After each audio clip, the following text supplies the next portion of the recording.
All right, look at this mess here, folks. We've got the welding cart. We got the acetylene bottles sitting out here on the floor, ready to be knocked over. We got these hoses just piled on top. This is an accident waiting to happen. It's been sitting like this for a long time. I think it's time to incorporate these tanks into this cart, cut some holes, drop these in so these tanks are nice and safe. All right, let's get rocking and rolling. John Crane here in the shop. Let's fix this problem. This welder off here.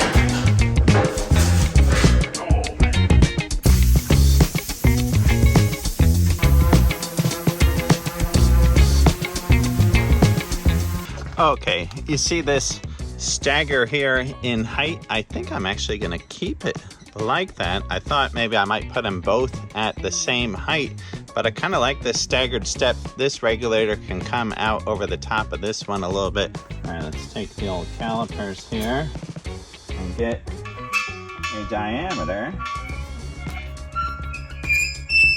Whoa, chalkboard.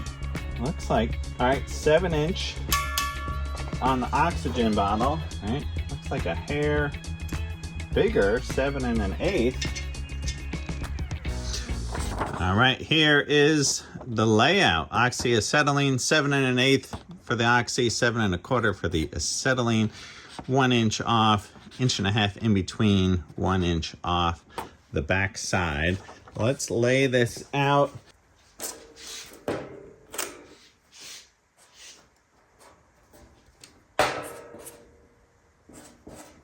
Okay, quick center punch. 3 9/16.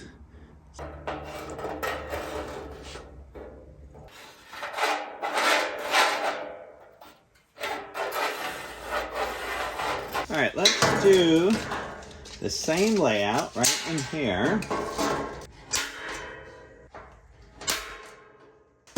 I had some bright idea, like I was going to drill a hole through the top and then point this down here, or even shine a flashlight down through, but I think it's just easier to measure this out and use the compass.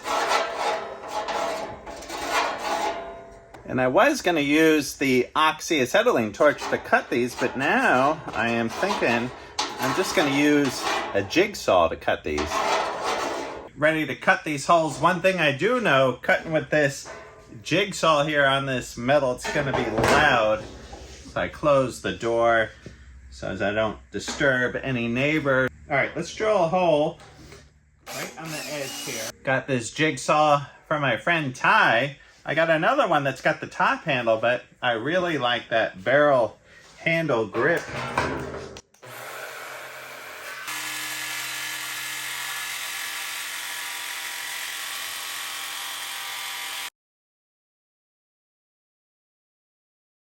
I tell you, you're not going to get a nice cut like that with the torch. Well, I guess you could if you had some nice jigs set up. I didn't want to build a bunch of jigs or a circle thing for doing this.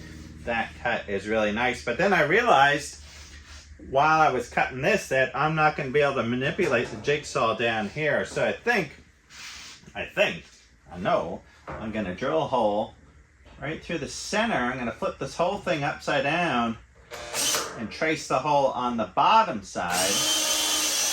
Flip this whole deal over.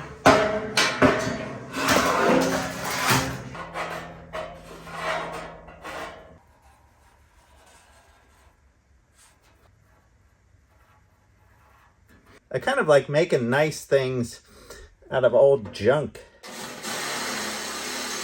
Give things a second life, a third life, a 10th life. You know, maybe this was rolled into an old school with one of those old movie projectors where you had to thread the film. I don't know. There's probably a lot of young guys out there. I've never seen one of those movie projectors. I measured those bottles over there, and I know that I want our shelf here, the top of this to the top of our shelf that our bottles are going to sit on, to be 22 inches. So I'm gonna put a line right here at 22. All right, hold the phone, hold the phone. I got some pieces of pipe stashed under the lathe. All right. Instead of building some kind of shelf here, I was starting to wrap my head around bending some angle iron into a rectangle here and some legs. But now I'm thinking different. These two pieces of pipe, maybe I'm gonna cut these to the right height. When these bottles come down and sit on the top of this, I can cut it down to this height. I think this is gonna be the way to do it. Weld those in, we'll paint this out. Right on. Who loves you, baby? I've been watching a lot of Kojak lately. Green 1964 Dodge van on the Cross Bronx Expressway, dropping down into Washington Heights.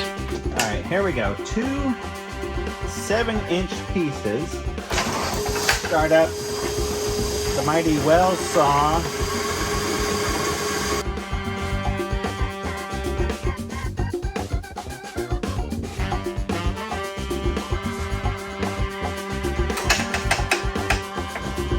All right, now there's our 7-inch mark. These are nice, the Sharpie silver markers.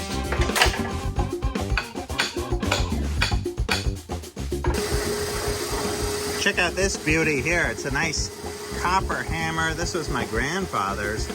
Orange, New Jersey, right? He was a machinist. Worked at Monroe Calculator in Orange, New Jersey. And I got a couple of these here in the shop. These are great for working on the lathe or working on the milling machine, tapping work around. You're not going to damage it. Nice soft face with that copper. There we go. A beauty.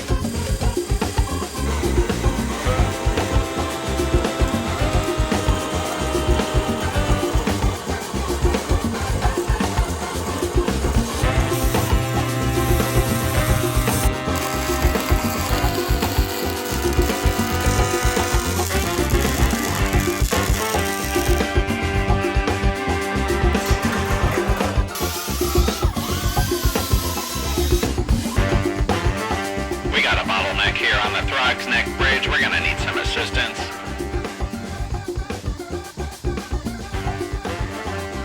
All right, I guess that bottle was a little bit tight here, and I could see. Bottleneck still in progress. We got a Volkswagen Transporter with an overheated engine in the right lane. We're gonna need a tow truck.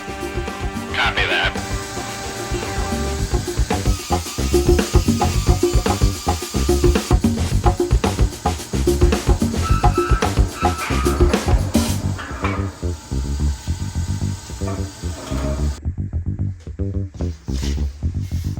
Okay, let's see how the acetylene bottle does.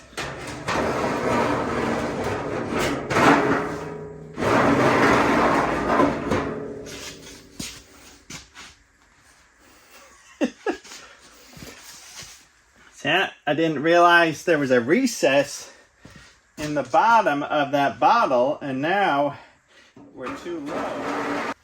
Let's see, if it was this piece in here, let's see what this looks like.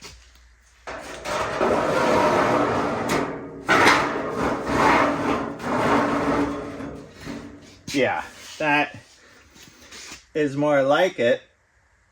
All right, I think I'm gonna clean that piece up on the lathe, and we're just gonna have to weld that to the top of that one. I wasn't thinking that that was recessed on the bottom, but I should have known better. All right, we'll stick this here in the lathe. This is kind of a weird piece. This piece went through a bender, so it has, you know, see this a little bit of an angle, but we're gonna make do. Let's clamp up on this.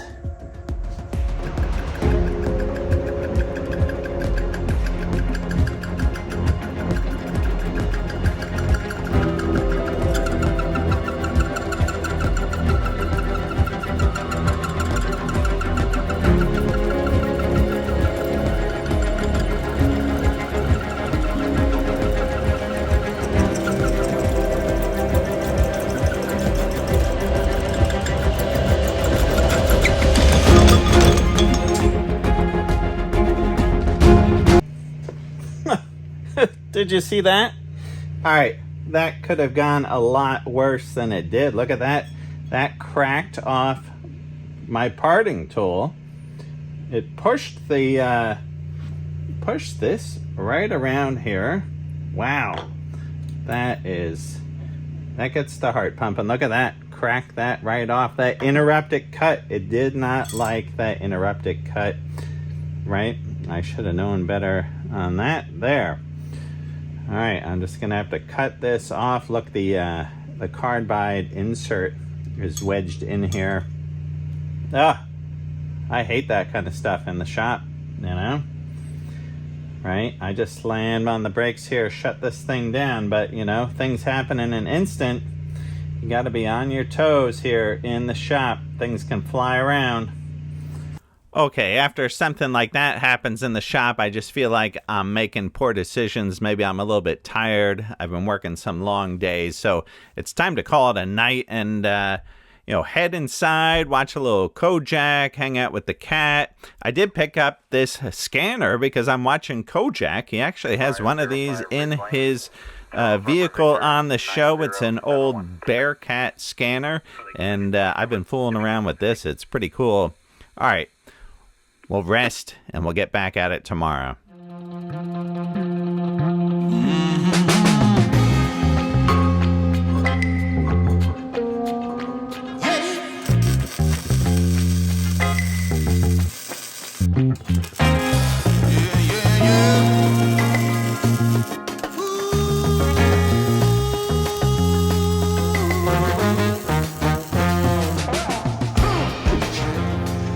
Let's slide our tanks in here.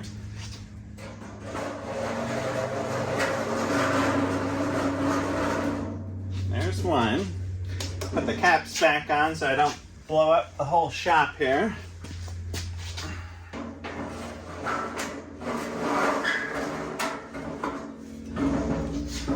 Alright, I think that looks pretty good. I am liking that. That is great. Okay, when I first started, I thought I was just going to cut these holes for the tanks and we were going to be done. But now I think the design is evolving. I did go out and grab this. This is just some Home Depot Home Dummy special here. But it actually is pretty stout and thick for what it is. So I think this will go on the back side of these tanks, and then I can hang the hoses here on the back.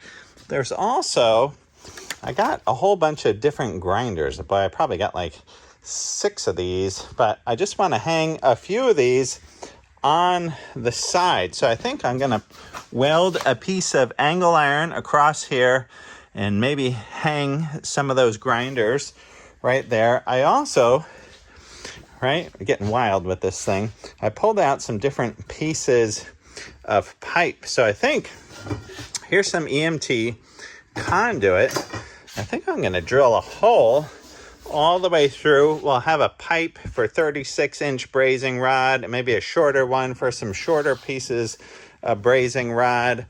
I also want to add this torch here, this little map gas torch, and it fits into this deal, right?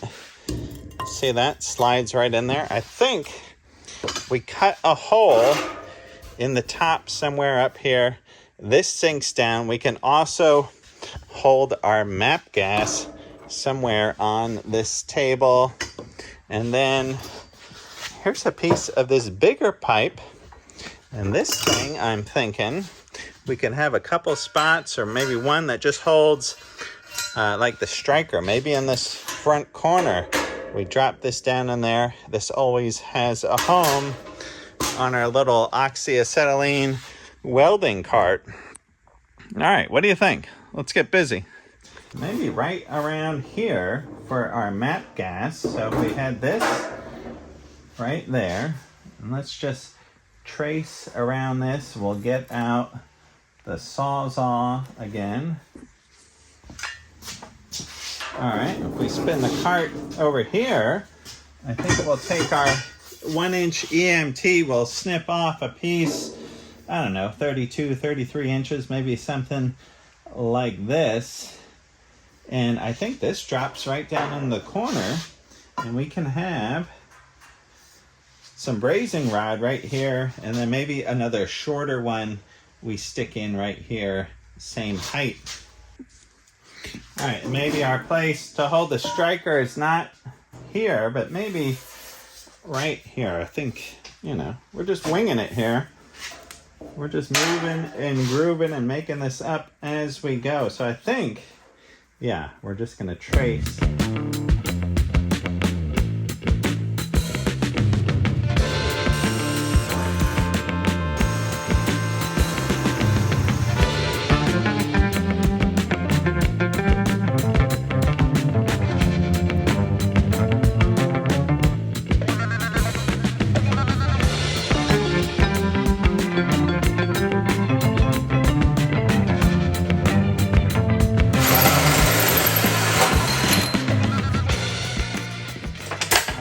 Back here at the weld saw, give this a quick deburring. All right, and this should drop all the way through. I know the hole is a little bit bigger. Oh man, that is great. All right, and this guy will drop in here, and maybe we'll have this. Some of the rods are 18, some of them are 12. This will be a good height. And this one here, this is where our striker will live. 3/4.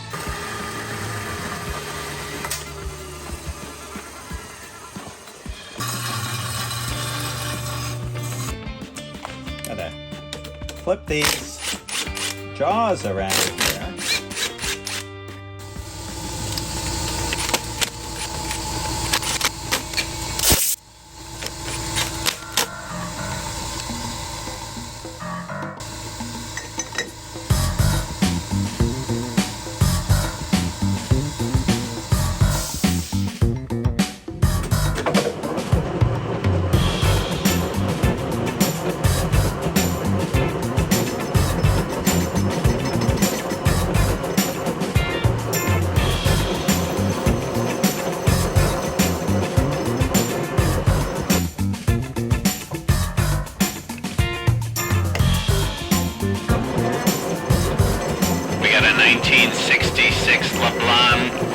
Lathe servo shift owner by the name of John Crane appears to be putting a chamfer on the inside and the outside of this Schedule 40.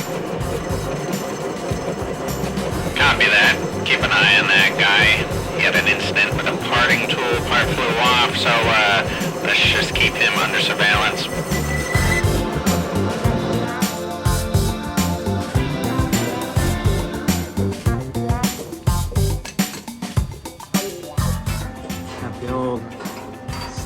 Square here. Let's get this looking nice that direction.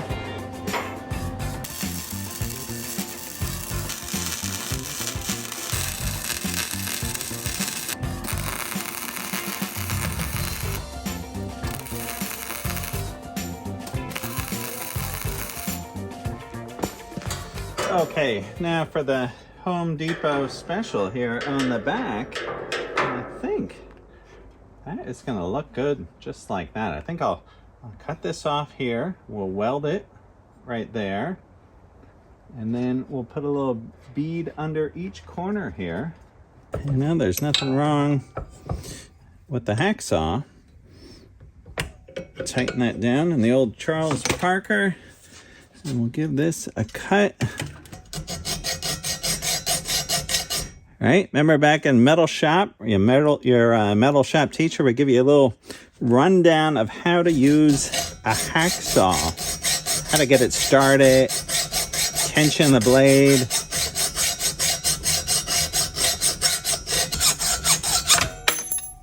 There we go.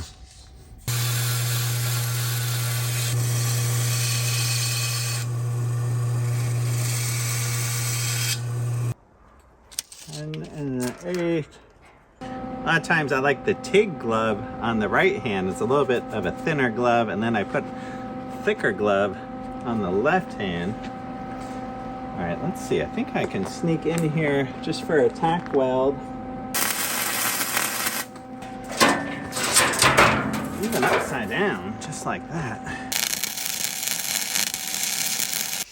All right, now I've got a piece of 3-inch flat bar, and I want to weld this in here, and this is going to be our angle grinder. I pulled out a bunch of my different angle grinders, and we can hang a bunch of these right here.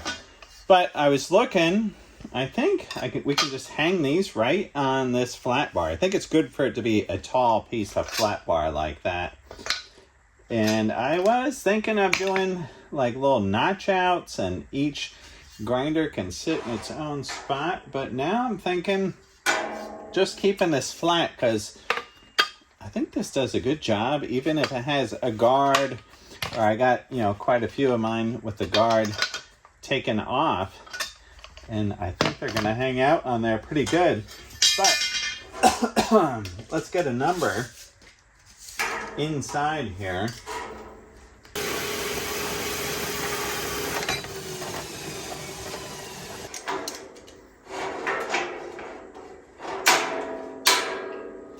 Let's see, something like that. Yeah, I can get in here easily. So what do we got? 5 inches.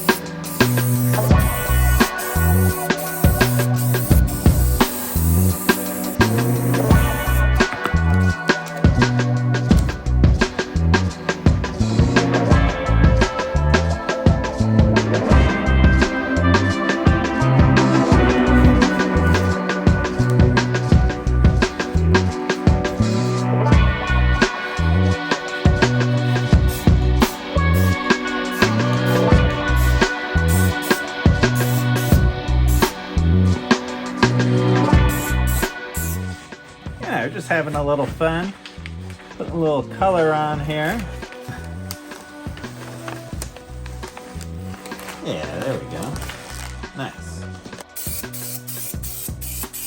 Look at this nice green. It's like an old 70s type green, 60s, 70s. All right, we got our 11th precinct Kojak green, obviously for our oxygen, and then we are going to paint this one red here for the acetylene. Not all acetylene bottles are red. Like this one I have right now is black.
look at that, folks. All dressed up for the dance. Look at those flashy colors.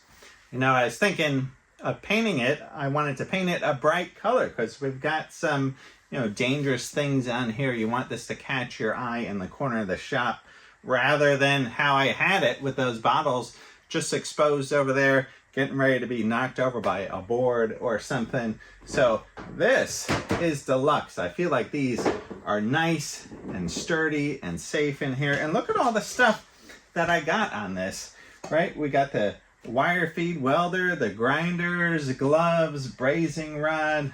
Got a place to wrap up the hose over there. I'm really happy with how this thing turned out. You know, I realize I don't have the most fancy equipment. This old welder, I think I bought that welder when I was 17, you know, but it's done the job. And I feel like, you know, I get by here with what I got. And just like this old cart, I am stoked to see this thing, you know, live another life. This could have easily been rolled into some recycle cart and forgotten, but look at this thing. I think this right here, this is great to be able to put the map gas. That's got a home. That's nice and sturdy. The striker, the brazing rod. Anyhow, I hope you guys enjoyed this episode here, right? We got some Kojak infused music, having some fun. We're going to take a look at that scanner sometime soon. That's really fun, that old Bearcat scanner I've been showing through this video. All right, right on, folks. I hope you guys are doing well. Like, subscribe, comment, share this. You know, I know subscribing isn't big on the list as far as promoting a channel. We need likes and comments and spread this to your friends. So if you can do me the favor, drop a comment, say something, tell me about what you're doing in your shop. All right, I hope you guys are having a great summer, and I'll see you all soon back here in the shop with more projects. All right, right on. We just followed a wrecker out to Willets Point, Queens. Out here looks like a chop shop. Inside we found a cart with the name J. Crane on it. We're going to keep an eye out for this guy. Looks like he's running a chop shop operation.